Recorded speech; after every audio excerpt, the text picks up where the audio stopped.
Out of suffering have emerged the strongest souls. The most massive characters are seared with scars. Khalil Gibran. At some point, most of us go through a phenomenon known as the dark night of the soul. Although we try to run from it, it is still there. Although we try to cover it up and smother it, it is still there. Although we try to put on a happy, smiley face and pretend it away, it is still there. While some of us seek reprieve in religious thought, others of us seek respite in spiritual philosophy or psychology, and still others seek relief through addiction and mind-numbing external pursuits. The truth is that although we are all born with souls, not all of us know how to fully embody and integrate them into our human experience. The reality is that in our modern world, we live egocentrically rather than soul-centrically. Mystics, saints, and shamans throughout history have all referred to this egocentric human struggle in different ways. But the one thing they all had in common was their tendency to point to the need for us to consciously grow into our divine potential. One of these people was Saint John of the Cross, a Spanish monk who coined the term Dark Night of the Soul, or Noche Oscura, the name of one of his poems, based on his own mystical experience. These days, the concept of the dark night of the soul has come to be used in a much broader way. What was once a term reserved for people actively going through a spiritual journey has now come to easily label anything ranging from a few bad days and a period of depression to the death of a loved one. But what really is the dark night of the soul? We will be exploring that within this video. As a quick note, if you feel the need for further gentle guidance after watching this video, I strongly recommend checking out our Dark Night of the Soul journal, which you can find linked to within the description. Okay, let's first start off with a basic definition. What is the Dark Night of the Soul? The dark night of the soul is a period of utter spiritual desolation, disconnection, and emptiness in which one feels totally separated from the divine. Those who experience the dark night feel completely lost, hopeless, and consumed with melancholy. The dark night of the soul can be likened to severe spiritual depression. It's a type of spiritual emergency. The concept of having a dark night of the soul has existed for a long time and spans back to the 16th century when poet and Catholic mystic Saint John of the Cross wrote a poem entitled La Noche Oscura del Alma, or The Dark Night of the Soul. As Saint John writes, if a man wishes to be sure of the road he's travelling on, then he must close his eyes and travel in the dark. Traditionally, the dark night of the soul refers to the experience of losing touch with God or the Creator and being plunged into the abyss of godlike emptiness.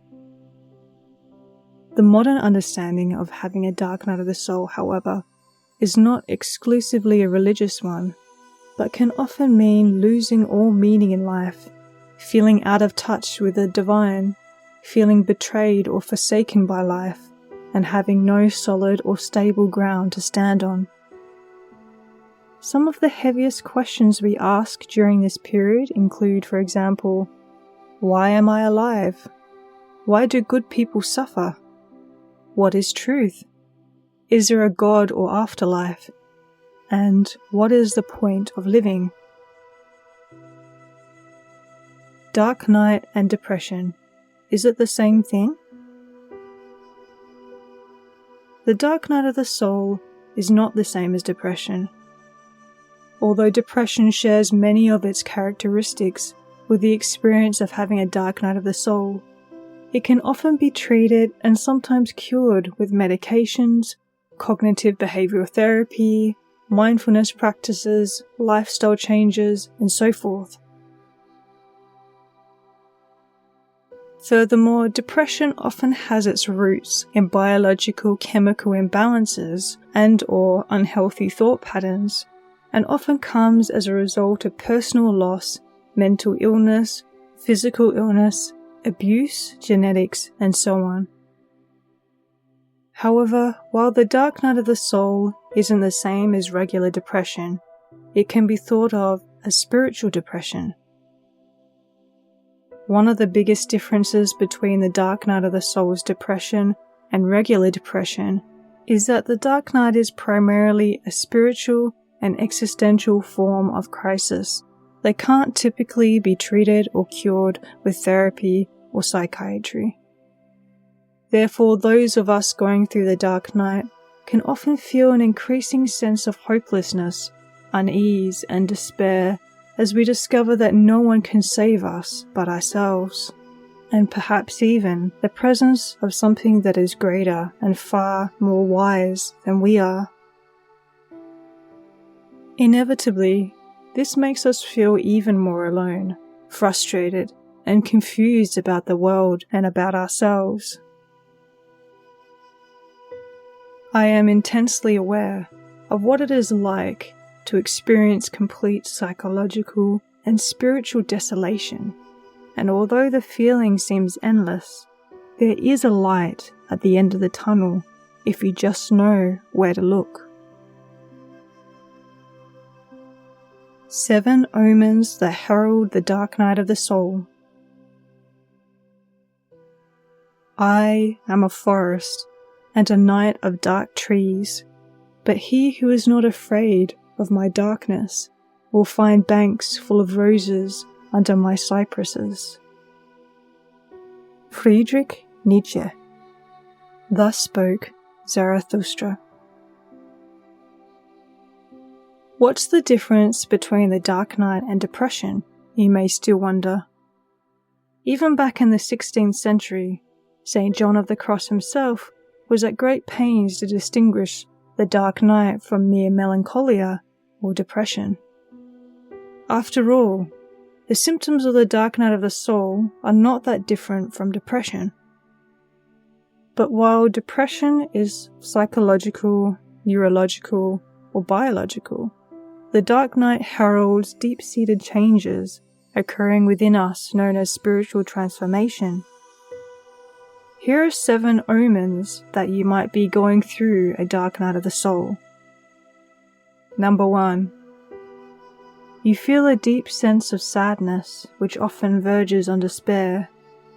This sadness is often triggered by the state of your life, humanity, and/or the world as a whole. 2. You feel an acute sense of unworthiness. 3. You have the constant feeling of being lost or condemned to a life of suffering or emptiness. 4.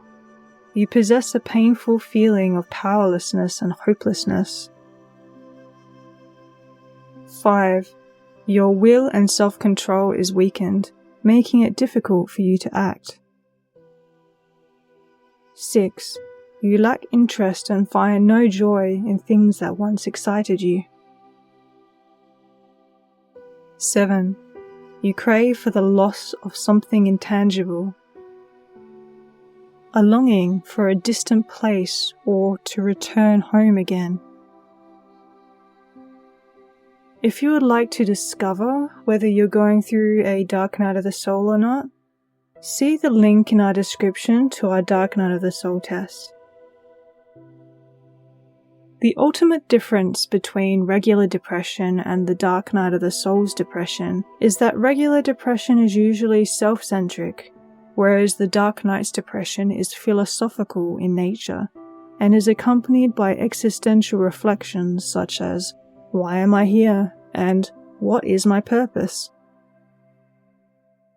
Also, when depression ends, not much changes in your life in terms of your beliefs, values, and habits. However, when the dark night of the soul ends, everything in your life is transformed, and life becomes wondrous again. The dark night and the spiritual awakening process. As humans, the prospect of change is avoided and resisted because it is unknown territory. Therefore, we fear it. For this reason, we require spiritual awakening. There are 3 ways that spiritual awakenings can occur. The first is at the hands of wise spiritual teachers. The second is through the spiritual drive of soulfully mature people. And the third is spontaneously due to life experience. Spontaneous awakenings arrive in a number of ways: a terminal diagnosis, old age, a near-death experience, a physical accident, the loss of a loved one, a romantic breakup, the destruction of your home or homeland, suicidal depression, or the complete loss of your religious faith. The dark night is a herald, an omen of change. It lets us know that we can't continue living the way we have been living. There is no growth, no awakening in life, to life, without first seeing and acknowledging our existing disappointment. Acknowledging our disappointment means becoming aware of the deeply held sense of incompletion that we all carry. It means becoming aware that something is desperately missing from our lives. Those that have experienced or are currently experiencing a dark night of the soul will know that something very fundamental at a core level is out of focus or completely lacking in their lives. Those going through a dark night will sense that so much more is possible in their lives, even though they don't exactly know what that so much more is. Paradise lost and found. One of the most common reasons why dark nights occur and are prolonged is due to mystical experiences or short glimpses of the divine, which spiritual teachers often refer to as grace or samadhi. Soon afterwards, the person loses this experience and is plunged into unhappiness again. This is called the halo effect, afterglow, or what the Sufis speak of as the sobriety of union. Why does the halo effect happen? It happens because of the stark contrast between one's rediscovered divine self and the return to one's disconnected and tormented ego self. To the spiritually mature person, the halo effect sets the stage for a future encounter with the transcendental, with the divine. However, for the less prepared seeker, the glimpse into the divine stirs up even more distress as old habits, obsessions, thoughts, and behaviors reappear. Now, such a person realizes that he has a long, complex, and demanding task of purification and transformation ahead of him. In spiritual alchemy, there is a word for this experience called solutio, or putting all the hard stuff in the waters of reflection, such as your ideas or your habits, where it dissolves and breaks apart, shows itself for what it is, and gives you the opportunity for a fresh start. Finding freedom through purging. The solution to one's suffering and disconnection from the divine realm can be any method of cutting away, dislodging, disintegrating, and clearing old pieces of your life so that you can begin afresh. Incidentally, this is what we offer in our Shadow and Light membership, which you can find linked to in the description. Essentially, the dark night is a process of shedding away your old home and going in search of a new one. Understandably, this process requires a huge leap of faith into the unknown, which can come at quite a sudden and frightening pace. If you think you might be going through this journey, it's important to understand that many of us have been where you are. Many people still are. There is no map. There is only the flickering luminescence of your soul to light the way. I hope our work can encourage, embolden, and support you if you are undertaking this descent into your underworld. Dark Night of the Soul Meditation. While every experience of the Dark Night of the Soul is different, the one common thread is that it is a path of initiation. You are in the dark so that you can understand what light is. You are disconnected so that you can know what connection is. You are lost so that you can find your way back home. If these explanations of the Dark Night don't resonate with you, please go ahead and discard of them. I'm not here to tell you what the Dark Night of the Soul should mean, because ultimately you must figure that out for yourself. You need to be the one to make meaning out of your experience. I can only offer you my own understanding. If you have watched or listened up until this point, you're probably looking for additional help, and that is completely understandable. However, the Dark Night of the Soul is a complex and profound experience, and it cannot be solved by reading a 6-step formula or bullet list. What I can offer you, however, is a simple meditation which may provide you with some level of relief. When you can dredge up enough energy, I know how exhausting and depleting the Dark Night can be, try experimenting with the following Dark Night of the Soul meditation. Find a quiet and undisturbed place.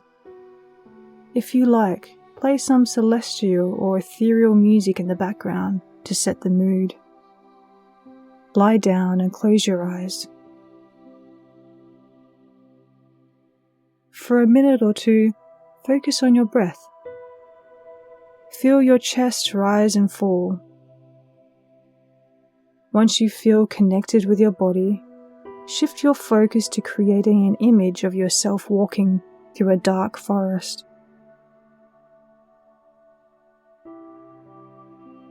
Imagine that you are looking above to see the dark, tangled branches of the forest obscure the sky. What does the forest feel like to you? Is it cold, hot, balmy, humid, or icy? Can you smell, feel, or taste anything?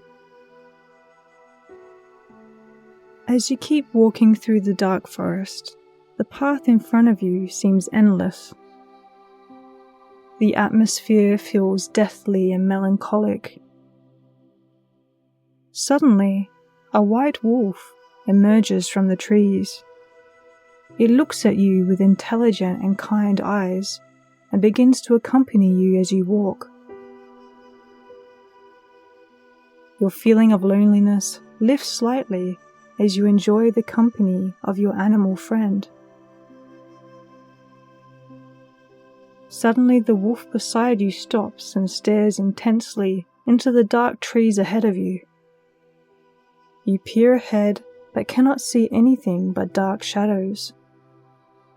Suddenly, your wolf companion lifts up his head and lets out a loud and haunting wolf call.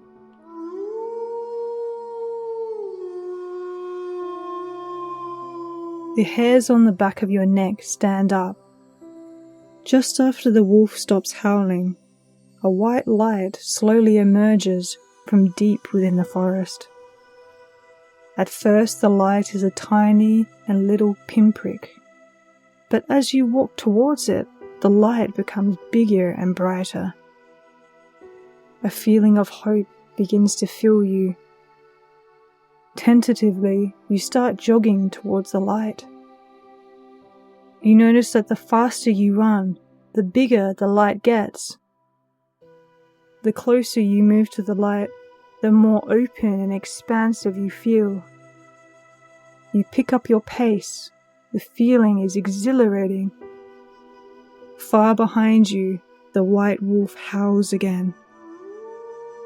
A feeling of wildness and freedom starts to warm you from the inside out. As you continue running, the light begins to consume your vision. The dark forest begins to quickly fade. As you look down, you notice that your legs are the legs of a wolf. Without knowing it, you have experienced a total transformation, and it is liberating. Picking up your pace, you keep running and you let out a loud howl. The piercing sound of the howl dissolves all hopelessness, sadness, and darkness left within you. The howl has completely purified you. All that remains is pure light, love, hope, power, and peace. You feel spacious and open. You are free.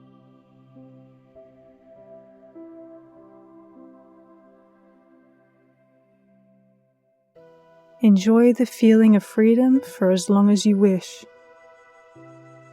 When you are ready, wiggle your fingers and toes and return back to the room. You may like to journal about your experience. To end this video and audio recording, I'll leave you with one of my favorite Dark Night of the Soul quotes by poet David Whyte, a man who understood the value of making peace with the darkness. Time to go into the dark, where the night has eyes to recognize its own. There you can be sure you are not beyond love. The dark will be your womb tonight. The night will give you a horizon further than you can see. You must learn one thing. The world was made to be free in. Give up all the other worlds except the one to which you belong. Sometimes it takes darkness and the sweet confinement of your aloneness to learn anything or anyone that does not bring you alive is too small for you. Sweet Darkness by David Whyte. Now over to you. I welcome you to share what your experience with the Dark Night of the Soul has been like in the comments, because it can help others not feel so alone. Also, if you are looking for more help with the Dark Night of the Soul, if you're experiencing it, if you're going through a tough time, I highly recommend that you look at the Dark Night of the Soul journal, which is a highly rated resource that we've created, which is linked to in the description. If you'd like ongoing guidance on your journey, we also have a Shadow and Light membership, which offers intuitive help each week. We also release lessons and meditations every month, so check that out in the description as well. Thank you so much for listening, and I will see you next time.